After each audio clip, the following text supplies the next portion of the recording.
for me personally, I'm like, I want like clean cut takes, man. I want it to be in the best quality we can make it in. So I am more for CDs and like, the full WAV files, obviously with MP3s and the streaming digital age, everything's over compressed, or like we're losing a lot of that uh a lot of the file formats that we had with CDs where it was all in like, a wave. And now, if you were listening on an iPod, yeah, it's definitely MP3.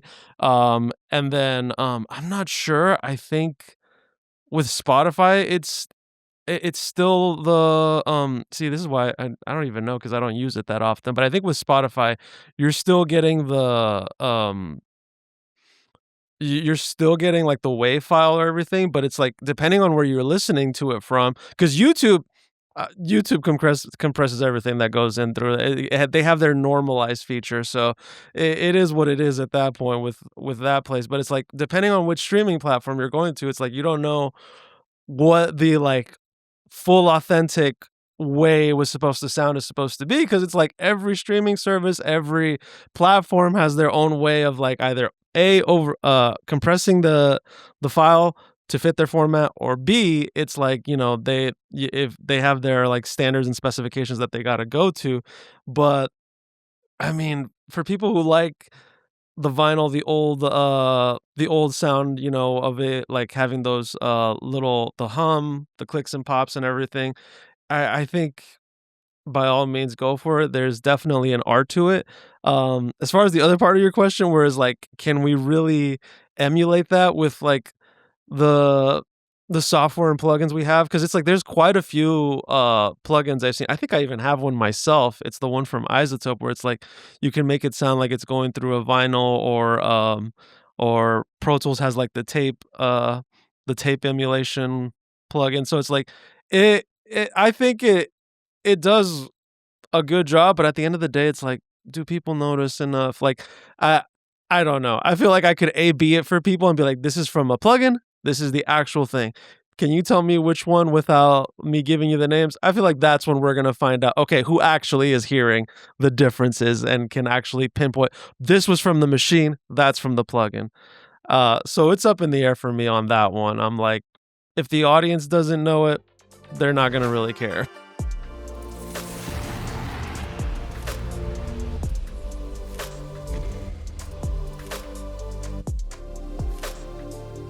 Well, awesome. Welcome back, everyone, to the Full Battery Media Podcast. I've got an awesome return guest with me today, and super excited to have him back on and talk some more awesomeness together. Now, can you tell people who you are and a little bit about what you do? Hi there. My name is Frank Ruiz. I'm currently the sound supervisor for the streaming network, the Zeus Network. I primarily do audio post-production for television and film, both scripted and unscripted. That's awesome, man. It's awesome just to hear that. Like, I love hearing what people do, because it's like, damn, that's just awesome. And like, how did you get there? You know what I mean? But one of the things, like, when we were to like hashing out topics, we were talking about some of the different things that we were looking at talking about. And one of the things that popped up was talking about mediums of music over the ages, like, and the way Yeah. that we like music's been captured and sound's been captured. You think about it, like, Yeah. you ever see one of those tubes that, like, who was the first person that had the tube? Was it Graham Bell that had the little cylindrical tube that was made out of Yes. clay? And like, you think about that. If you ever listen, I got to listen to one of those, and it was wildly like not clear. But before that, like, there was this guy who had this TikTok channel, and he's like, this is what the ancient Romans sounded like. This is what Old English sounded like. This is what, the Vikings sounded like. And I was like, bullshit.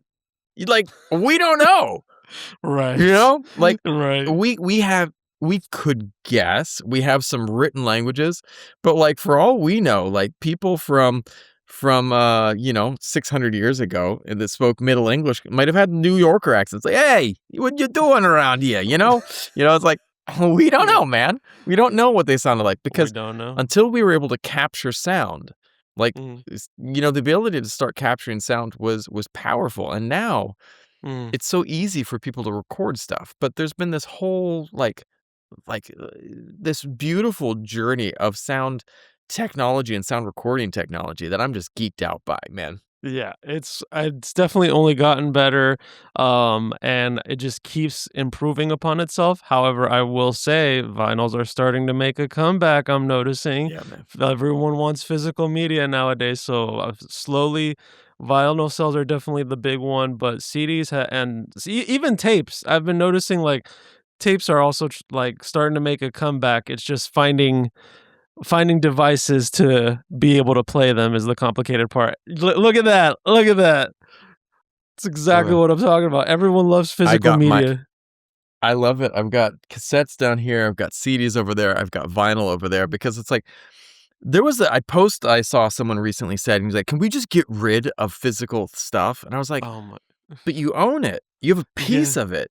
You know, and what was it? One of the rappers, I can't remember, I think it was Snoop that was said he loved when they was selling sales. He's like, "When I sold albums, I knew exactly how much money I was making." Like, he's like, Mhm. "But with streaming," he's like, "Dude, I don't know what's going on." Like, Yeah. they told me I did this many streams and I got this much money. And he's like, "When I sold albums, I had a piece of every album." And that's the thing, man. When you have to pay for something, like when I stream music, I'll put on everything. And granted, I get to discover a lot more music. That's very true. But there was something to be said where I remember was in high school, like, dude, I saved up my money and I went to the store and I bought a $20 CD, which at like that time, that's a lot of money in like, today Yeah. dollars, it's Yeah. like a $40 CD, and I got home and I worshiped that CD. I put it in there. I was super careful. Cassettes were the same too. Like you closed it carefully. You didn't want to mess up the tape. You didn't want to scratch that CD player. And, and like, dude, when we went on like trips with my school, you had the pillow, you took the pillow and the CD, like the Discman. The pillow was an essential part. People are like, "Are you going to sleep on the bus?" You're like, "No, dude, this is to make sure that my music doesn't skip." And it was like, Yeah. and then there was the kid from Japan who was like, "Dude, I don't have that problem." We're like, "Why not?" He's like, "I've got the Japanese one. It scans a couple seconds ahead. It's a technology." And we got it like 3 years later. We're like, Oh, "Dude." wow. But the wild thing is like, there was real value in those CDs, and, like, to Yes. be able to go into your friend's room and do, "Oh, they've got that he's got that album from that t," and you'd go in there and you'd listen to it, and you're just like, "Damn, this is something special." And, there's something to be said for that, the different mediums that was the scarcity of it? Yeah, and not just that, this is so funny. This is gonna bring up a perfect example. One of my partners, I I definitely am gonna credit her on this. I think it was 2 years ago where I was telling her like, oh, she wanted to invite me to a show, but I only knew a few songs from the band, and the band is Primus. I think a lot of people know Primus, Les and everything. One of the most amazing bass players, but she wanted to invite me to a show, and I was like, "I don't think I know enough songs to really be able to enjoy the show because 'cause I'm pretty sure they'll play, like, a few of the big hits for sure, but it's like, they're probably gonna, like, also play some B-sides or, like, other songs that I may not be familiar with."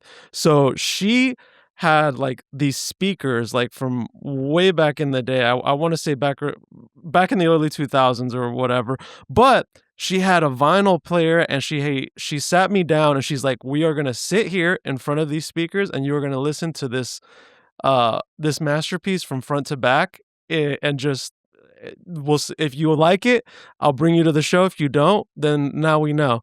And the album was Frizzle Fry, and I just loved the whole experience. I'm like, I haven't had this.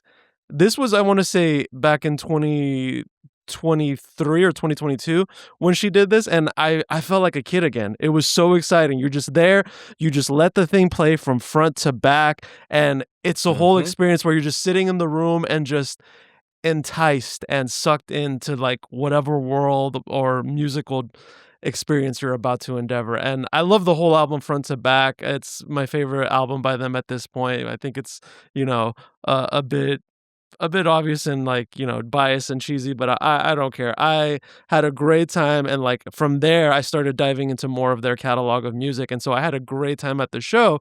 But I thank her because that was an experience that I feel people these days don't really get, where you're just listening to the whole thing front to back. You sit in a designated room with friends or whatever just to enjoy the Yep. music. I have a different podcast, my wine podcast, Uh-huh. and one of the things about we sit there and talk about wine, which is pretty rad. And one of the things that's special about wine versus other types of alcohol is that wine is, like, always a shared experience. Like, you Mhm. don't sit there and go, "I'm gonna drink this bottle of wine by myself," you know? You Right. sit there, you get to get hopefully you don't, but, I mean, maybe you do, and then we're gonna talk about other things, but, with it generally, you sit there and you're having that bottle of wine with your bros, with your Yeah. friends. And the same thing used to be said for music. You'd go in and you'd put something on, and everyone in that space would be enjoying that music and sitting there going, "Wow, what is this?" And there was always that friend who's like, "Oh, I'm gonna tell you what this is," and they would Yeah. illuminate you about that band, and you're like, "Damn."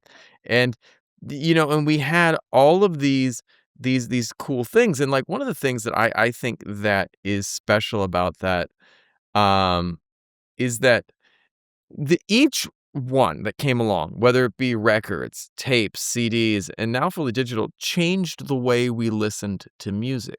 Now, you go back, and one of the things that I think a lot of young people don't understand is like the old radio show.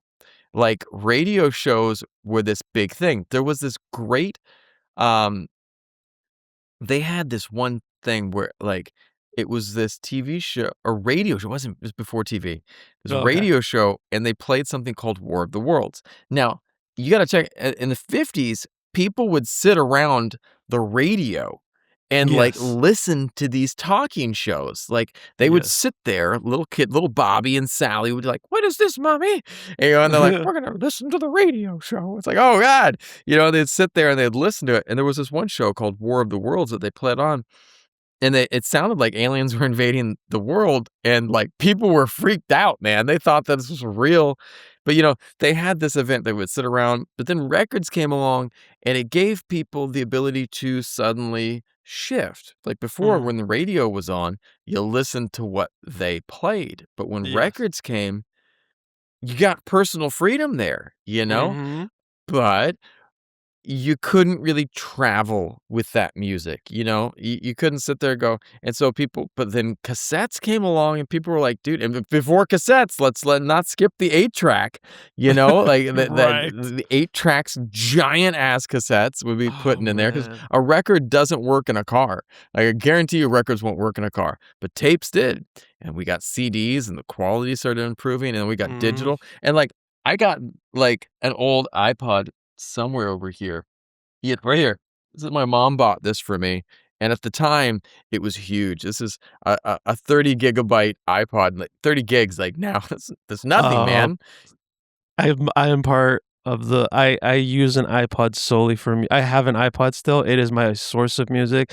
I will not do the streaming apps or anything. I like the physical media. I like to have it on there, and plus no ads is my biggest sell because 'cause I'm like, you just put it on there, boom, it's all collected one after another. Don't have to worry about ads or anything. I still use an iPod to this day. I think that is one of Apple's greatest inventions, and I'm so sad that they 100%. discontinued it.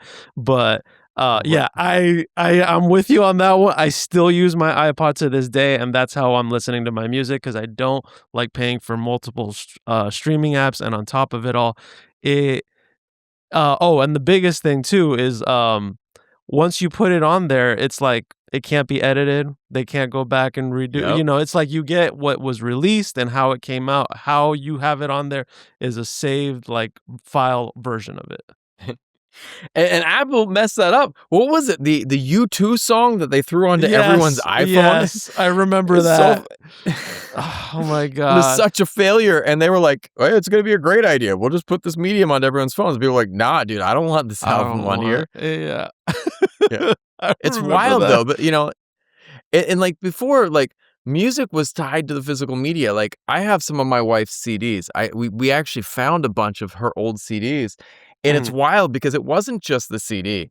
It was the Mm. it was the jacket, the liners, the inserts. You have all of these. Yeah. There's a whole photo shoot. You Yep. have all of this art that went in there, and some of my favorite records. Like, dude, it's like an absolute feast of stuff. You get all of this stuff that you're pulling out. There Heck was a yeah. lot that went into it. Yeah, and especially if you get the, what are they called?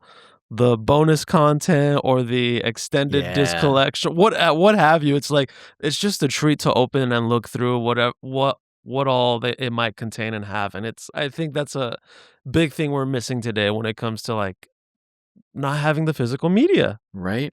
But and it's like we're sitting here reminiscing the past because Right. honestly, I love the way music was. But there Mhm. are some awesome things for artists about the new shift toward the digital. Like think Agreed. about how hard it was for an artist to get discovered before.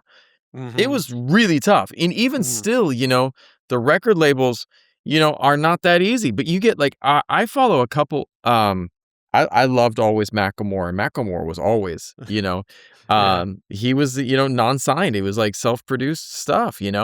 But one of the guys that I love right now is Harry Mack. Do you know Harry Mack? I've heard that name, but I don't think I'm familiar with the Oh, dude, work. look him up. Really? Okay, Harry Mack okay, is awesome. Harry Mack is shout out to Harry Mack. Love what you do. He goes on to Omegle, or okay. this streaming site that it's a really weird site where people just pop up and they're like, Yeah, "Hey, yeah. you're a random person and we're gonna meet." And so he goes on to Omegle and he does freestyle raps. The dude is so legit, so good.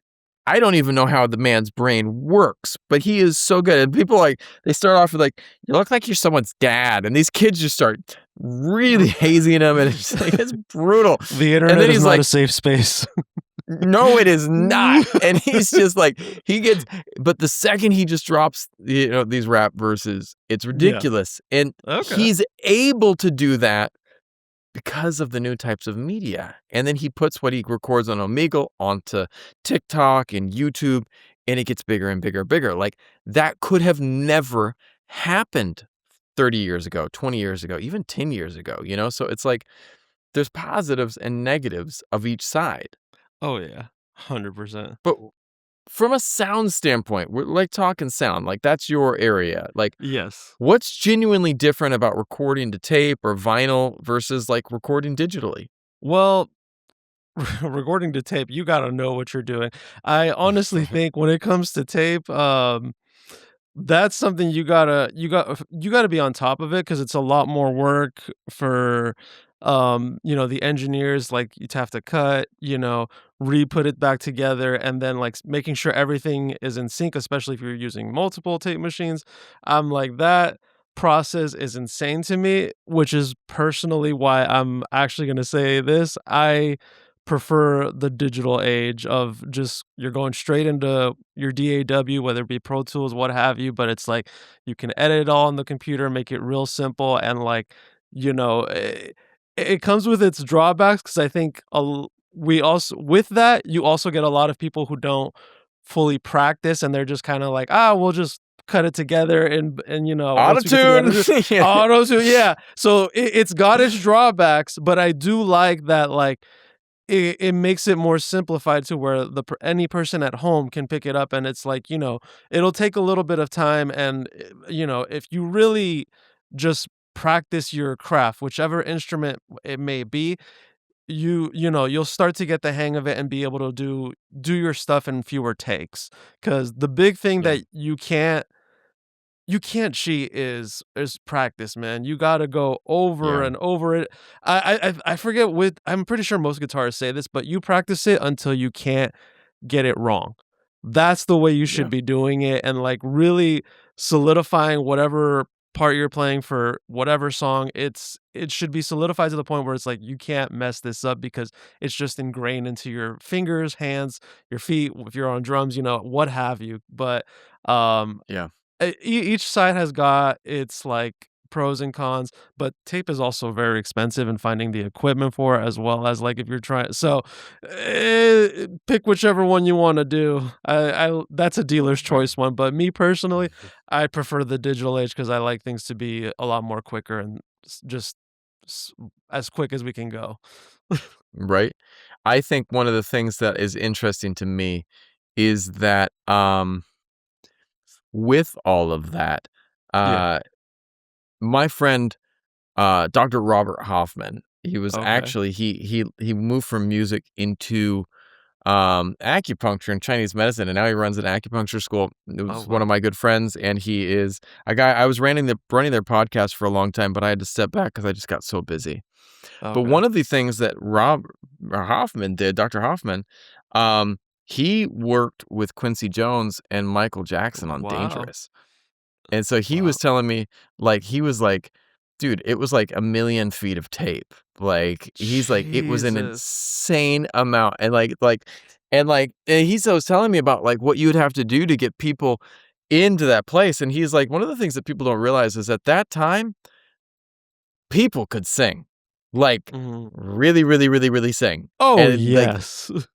they went in and, there wasn't fixing of the vocals, No. yeah, it was like you had a good take, and, we keep that take. That take we Yeah. keep, you know? And one of the things that too that's wild, even still though, my friend records digitally, Mm. but this not Robert Hoffman, but another guy that I know, and he tells me that when a band comes to him with a song, he won't record right away. He'll tell them to go play all those songs live for 6 months. He's like, "Get Mm. out for 6 months, you go and you work the club circuit, you work the live circuit." He's like, "After you've been playing that song for 6 months, you come back to me." And I was like, "Are you afraid they're gonna, not come back?" He's like, "I'm gonna make them something great in 6 months." But he says until they've been singing that song and really live that song, he's like, Yeah. You can't record it well," because he says people have become too reliant on the tech to just Yep. "You know what? I learned the song yesterday. Let's get into the studio." No. And, you can't embody it yet, you know? No. No, you gotta give it time, and plus, the other thing too that actually, that's a great thing, and I think more people should be doing that. I know there's a few bands I listen to that they already kind of, like, off top are usually like, "We don't record our songs right away," because Mhm. sometimes it's a situation of, like, I know the drummer, for one band I listen to, and I'm sure when I say the name, there's gonna be a lot of people who'll be like, "Oh, yeah, that" like, everyone knows, Sleep Token. If you're in the know, you know.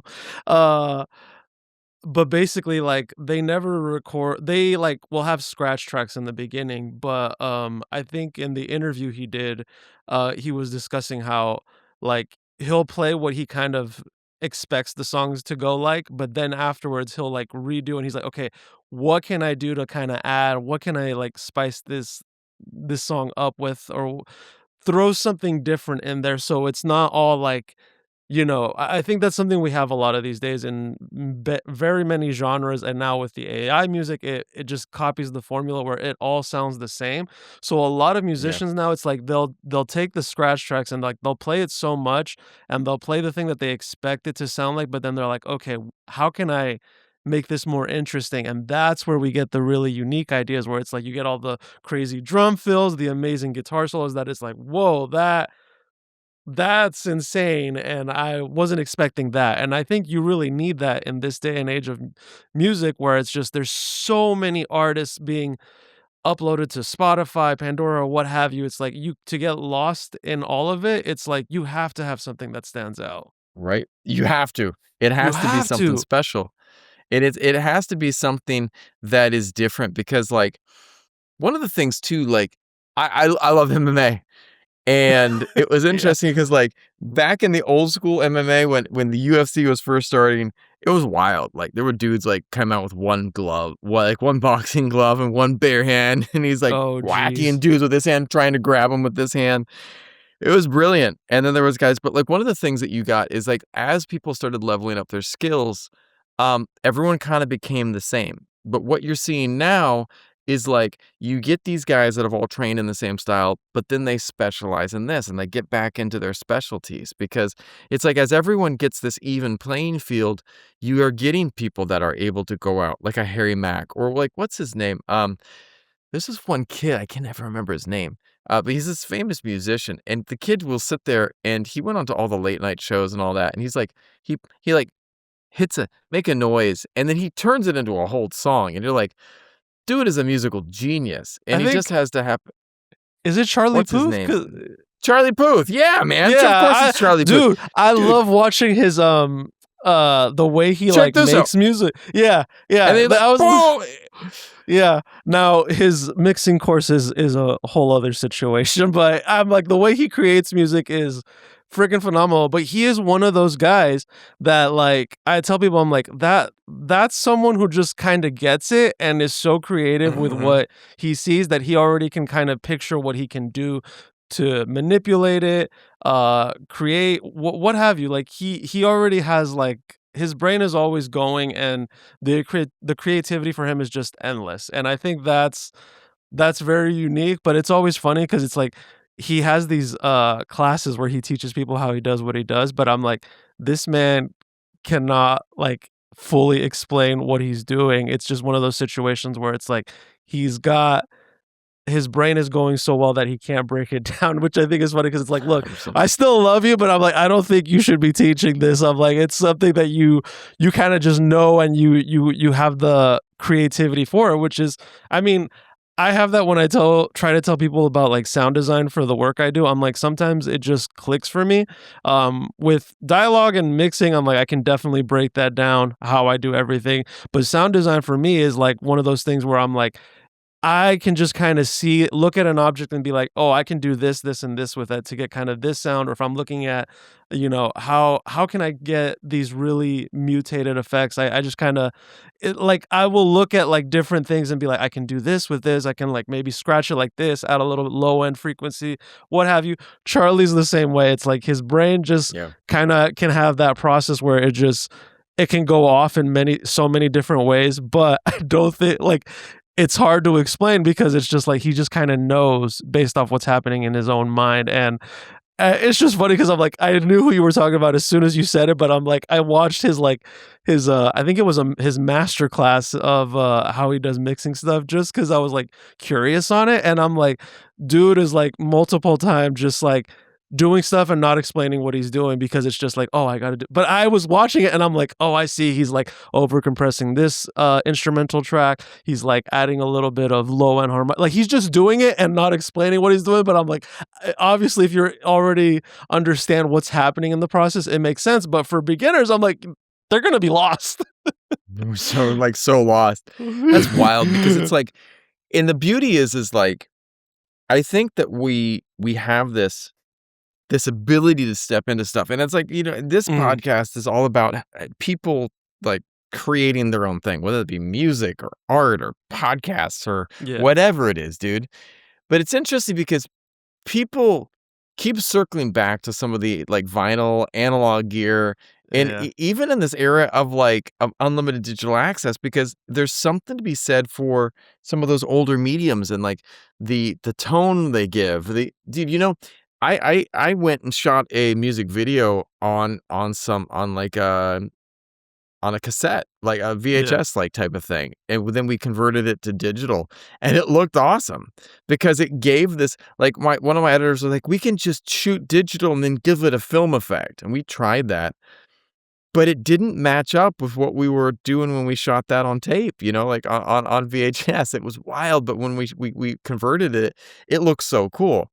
But the Mhm. thing is like one of the things too is like um, are you using the tools to be authentic? You know what I mean? Can you be Yeah. really authentic with what you're creating? Because I think that's where Charlie Puth is living that authenticity. Dude, Oh yeah. dude lives and breathes and is like he's like music incarnate right now. It's like Yes. it's Oh my wild. god, yes. His creativity is freaking phenomenal, and I watch a lot of his, like, he'll just be he'll either be on the Tonight Show with, like, a host or something, or just one of his little side like, he's so creative with how, like, he just picks something up and he's like, here's what we can do, and just makes a beat right off the top, and it slaps every time. I'm like, yo, Every I could dance single to time. this. Yeah. Every single time. Yeah, you're sitting there, you're like, "Oh, it might be good." No, it's phenomenal. It's great. It's Yeah. not just like, oh, that's all right. It's like that slap. That was a bop right there. Yeah. But I mean, it gets it comes back to like, how can we started talking about these different mediums, but it's like, how can you master the tools that you have? I think that like right now we're entering into a time period where people have a lot of tools. And Mm, AI is reshaping the way people yeah. are making music as well. And I mean, for better or worse, but I still think it's a powerful, and I use the word AI. Like, I wanna clarify something there. It's just new software. Like, it's Mhm. just a new c we've been entering into this digital age. We could have called, like, a DAW AI because it's like, it does stuff for you, you know? I mean, Yeah. obviously, Okay, I see that. I see that.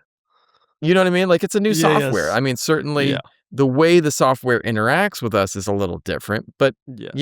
loops? I mean, like, come on, like, it's like Yeah. still something that you're pulling from a computer program. But my point being, it's like there's still room for human creativity. Like that's the beautiful part. Like, can you harness the tools that you have to create the sounds that you want to create?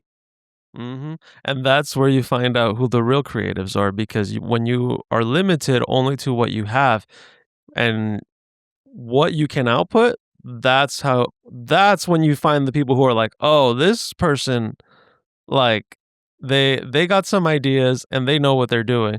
Because I always say it doesn't matter what plugins, what processors. I'm like, if you Yep. go into a studio, can you work with what they got and still create with what they have? That's where that's where the real shining artists are gonna come out of. Yeah. And that's the beautiful part too, because it's like when you get people that are creating awesome stuff and they're stepping in, like, one of the things to me that I'm fascinated by is going back to like the dedication to the craft. And Mhm, like when I was learning judo, you mhm. know, I think it was Bruce Lee who said it, like, are you afraid of the guy who did it like one kick 10,000 times At or times 10,000 or kicks one time? yep. Yeah, something like that. I'm not, I'm killing that quote, but I when know you can exactly which practice one. something, Yeah. yeah, you're right, you know what I mean? It's like, but like I did a bunch of throws like very, very many times. But the thing is too, like, if we can, I promise you, Charlie Puth has millions of hours in, like, doing the shit that he does, and it just at this point in 100%. time, he's just, like, living in the matrix of music, so he's like Neo. It's an old reference, but for people who get it, he's like the Neo of music right now, you know? I see it. I see it. Alright. Well, let me ask you this, like, Yes. for people that are obsessed with clean audio, though, like, Mhm. how do these different formats shape imperfections? And, like, can people reproduce it with plugins and stuff, the warmth, the noise, the texture? Or is there something to be said for having those analog, things in studio? Alright. Imma give you your clip moment right here. So, I do not like vinyl. I absolutely am so every time someone puts one on, like, don't get me wrong, if the music's good, I can, like, it'll eventually become, like, just I can get through it if someone puts on, like, an album or a vinyl or something like that, like, that's exactly what happened with when I was listening to Primus. It was on a vinyl, and the music was so great that I forgot. But as an audio person, my job is to get rid of those pops and ticks, and you're telling me this is what this is the stuff we want to go back to? That is insane to me because I'm like, I'm like, no, I want to take all of those out, and it's always something I have to remember to adjust myself to when I'm listening to a vinyl track, like a track or album. Like I said, eventually it goes away, and it kind of just you're able to focus on the music if it's done really well.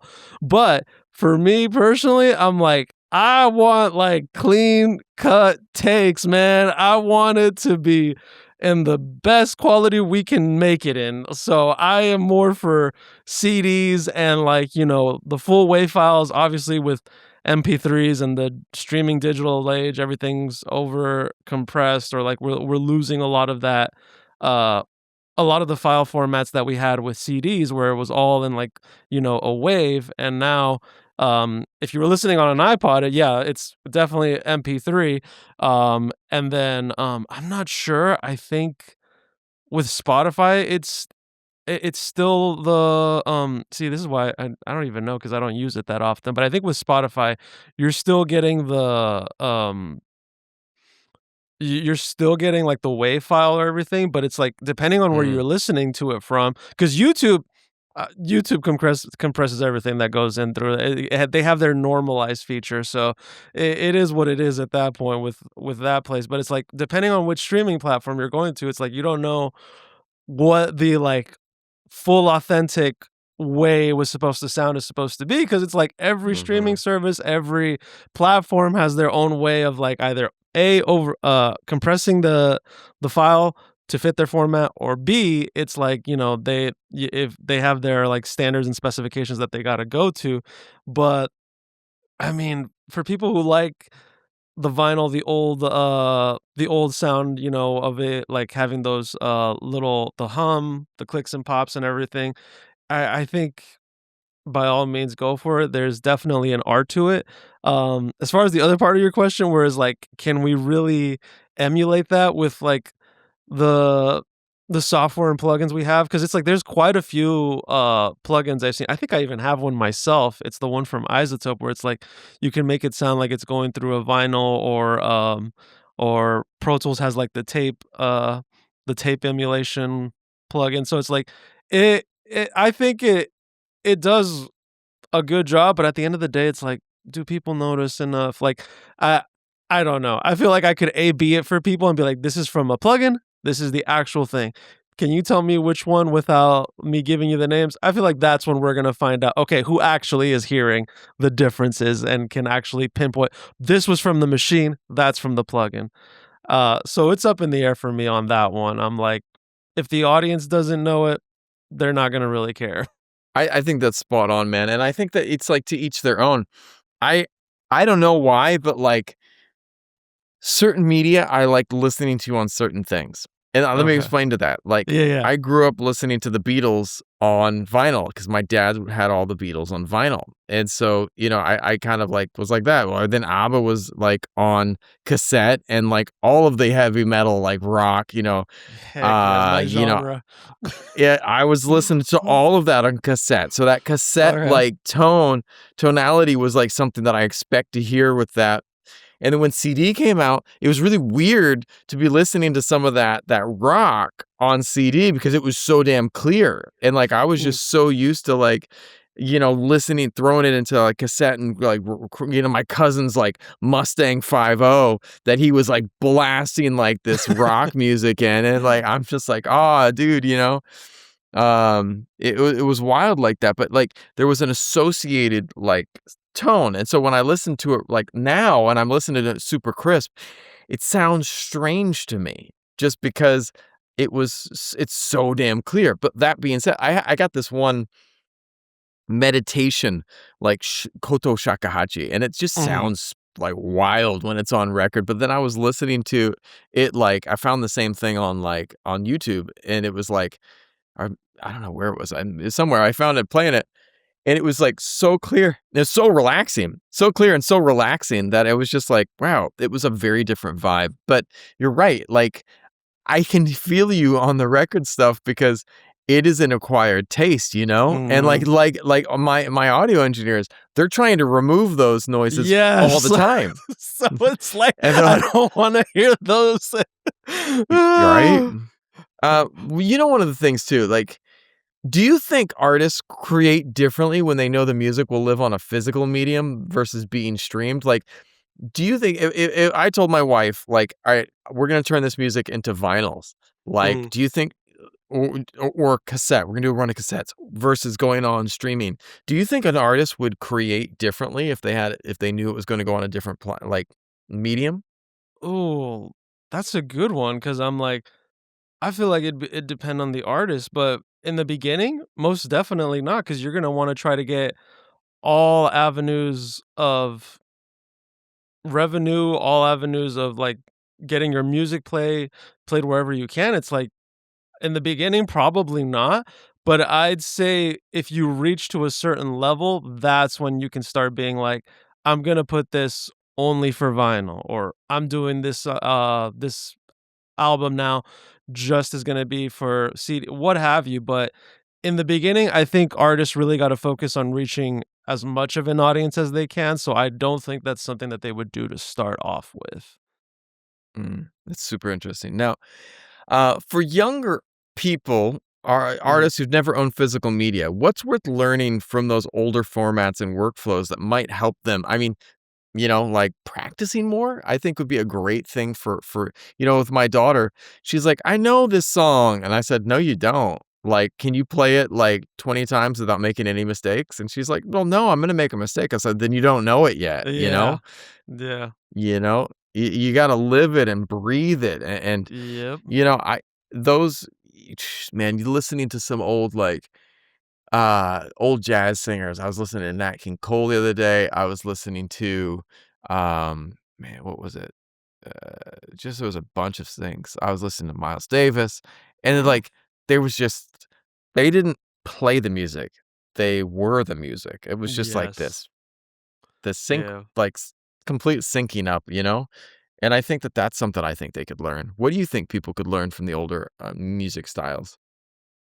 Um, how to work together with and whether it be from working with different musicians and styles to this is a big one.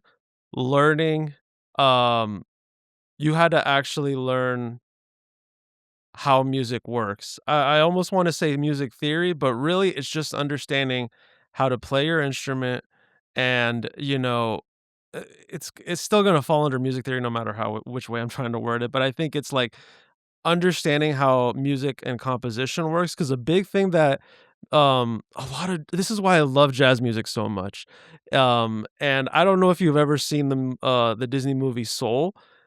I love Mhm. those Yes. scenes in that movie where, like, the teacher just comes on stage and he plays the piano and he gets lost in it, and not only that, he's still playing with a group, and he has to be able to, like, that first little few seconds where he's, like, asking, "Oh, what key is this in?"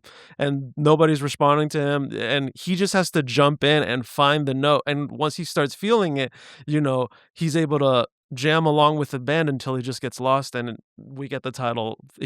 The soul of it takes over, and that's something that I think is a lost art form, where it's like you join a group of people and you just start jamming until you find kind of your resonance within the group.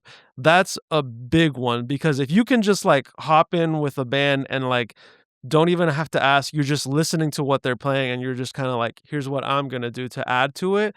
That's something that we Yeah. don't have these days. Everything is like and there's nothing wrong with, like, obviously writing it and, like, getting it down, figuring out the key and everything, but I'm saying, like, though again, this goes back to, like, this is how you know a pro from, like, someone who's, like, either doing this as a hobby or, like, or the difference of someone who doesn't fully understand, either composition or how to, read music and stuff like that. It's that ability to be able to just hop into whatever you're listening to and, like, either A, just jam along with it, or this is something I like to do all the time is I'll play my guitar and I like to play over songs that don't have, like, whether it be hip hop, pop, dubstep, or something that doesn't have guitar, and just see what I can come up with over the top. Just kind of add a Mm. little my own little flair version of it. Another perfect example of someone who started off doing this and eventually formed their own band is Tim Henson of Polyphia. He That man redefined what creative guitarmanship is, 'cause, the stuff that he's doing is like, "Holy crap, how did you come up with that?" Where he's like he's doing the singing parts off of hip hop and using, like, different harmonics, arpeggios, sweeps, I don't all of these different techniques that like we're used to these techniques, but not in such a complicated and intrinsic way that he's doing it. And he's doing it so fast and fluid. You almost the man looks like a robot when he's playing. And if it wasn't for the fact that I've seen them twice live, I wouldn't believe it. Right? It's awesome, man. And I mean, I think that like the one of the things that I think is, and I'm not going to go into a hate on TikTok tangent, but like I Yeah. think one of the things that is has shifted music is the focus on theatrics versus the music. Like I'm gonna say Mm, yet last night Chappelle Roan went like in the most wild dress to the Grammys, and then Justin I Bieber saw. performed in his boxers, and it's just I like did not see that one. yeah, I yeah, think he put silver boxers, man. I And think I it was went to like the to restroom me, during that point. I That's my bad. I should have. I should have. But no, it's all good. He actually was a great music though on that one. But like we've built up like to this place where attention is so important instead Mm, of the music, you know? And I just hope that yeah. we can get back to like getting back to that soul, getting back Mm. to the soul of the music. And I think that, you know, in that moment, you're capturing a piece of yourself. I grew up in gospel choirs, and I there love was gospel times where, music. dude, it was wild. I was this one little white dude in the back singing in the gospel choir, and it was like, and I mean, we would go to these big churches and sing, and it was powerful and wild. But one of the things that I learned is that there was a moment where you would be singing and you disappeared and the song kept going and your body was still singing, but you would be sitting up above and something would be singing through you. And it was just this powerful energy. And it's like, and I think like I've talked to jazz musicians and they just get into that space where they disappear and the music keeps going. And it's not Dude, them in that moment, it's the music in that moment. And I think yes. like if we can get more people that can live that experience of just being in the music. One of my wife's friends, he's a weird dude, but he's hands down the greatest guitarist I have ever met. His name is Sa. Sa doesn't play guitar. Sa, for a period of time, becomes one with the guitar. Oh, I And I fully get I've that. seen him I've seen him do the things with the instrument that I did not know could be done. And I'm just sitting there watching and I'm just like, you can't say anything. It's just in that moment you're Yeah, witnessing it and like, yeah. you know, it's wild. It's No, wild. yeah, and, this is another thing I'm still gonna go back to because it's like, you just brought up a good point with, like, gospel and jazz and everything. This is another thing that I think is lost in these days. People only listen to the music that they want to do and aren't understanding Yeah. that, like, you need to if you're gonna be trying to compete with all these other artists, musicians, Mhm. the algorithm in general, I highly have been telling people, I'm like, "You need to listen to all types of music because that's where real creativity comes from." I personally never say no to listening like, to trying new types of music genres. I may not always like it. I definitely know, like, there's a couple genres I'm like, I don't really dive into too deep. I think punk is my biggest one where I'm just like, it has to be really good for me to find something that I'll listen to in the punk genre. But I don't close myself off. I'm always open to like, "Oh, I'll check it out because I think as musicians, singers, whatever, I'm like, people are all we can hear that you're just trying to be this other person, like, everyone's trying to be the Mhm. next Taylor Swift, all the rappers are Mhm. trying to be like the next Eminem, Kendrick, what have you. It's all starting to sound the same because you're only listening to these genres and a lot of these musicians like they take influence from history from past artists and then above all else it's like they'll genre blend. I think with new metal back in the early 2000s, genre blending was such a like it's why it blew up so fast because everyone was like, "Oh, what's this? This is new." And that's where I'm like we're seeing a resurgence now. It's so funny because I'm like I see a lot of artists who are like doing insane genre blends in this day and age, but Yes. it's Yes. it's like if it works, it's gonna work and other people are going to appreciate it. So I always tell everyone, do not close yourself off to genres, any genre of music really. I'm like, don't close yourself off. It may not be your cup of tea at first, but at least you're give yourself the give it the moment to kind of like show you what it has to offer, what it can do. Because you never know. It's like, like I said, I listen to everything: video game music, jazz, gospel, metal, and rock are definitely my obviously like my two favorite genres. That's usually what I'm going for. But I still like to listen to everything. I still listen to hip hop. I love, pop music as well. And then there's a few punk artists that I listen to here and there. And like if you are closing yourself off as a musician by saying, "No, that's not the type of music I'm gonna do. I don't wanna listen to it or even learn it." And I'm like, "Okay," but then you're gonna get lost. Either A, you're gonna get lost in the algorithm or you're gonna sound just like everyone else. One of the, I find people through LinkedIn, Yeah. and I think one thing that the LinkedIn influencers are super wrong about, and people that really lean in on LinkedIn, and I think other social medias are the same. Mhm. These people tell you that you must specialize. You must niche down. And I'm telling you, one of the things that I think is that that's like death for creativity. Like, certainly, you can become the dude who sells toaster ovens to single moms. Like, okay, wow, that's weirdly specific. Like, I mean, but like dude, I guarantee you, you can go online and find a dude who sells toaster ovens to single moms. Like, That's hands down, there's alright. weird stuff out there, but like on LinkedIn, like that's what they push. And on social media, like I remember when I got to meet with we were talking to the TikTok people and they were telling my wife, you have to pick what you want to post on your channel because the algorithms respond to you being very specific. And my wife was like, no.